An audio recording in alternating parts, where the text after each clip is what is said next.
قل يا عبادي الذين أسرفوا على أنفسهم لا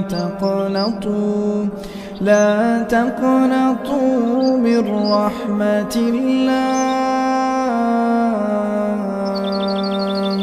لا تقنطوا من رحمة الله،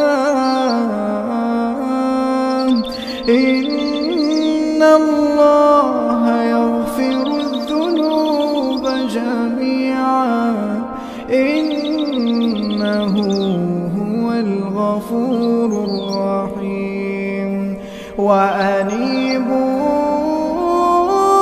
إلى ربكم وأسلموا له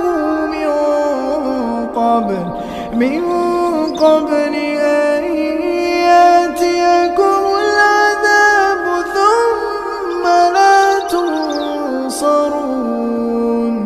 واتبعوا أحسن ما أنزل إليكم من ربكم من قبل أن يأتيكم العذاب بغتة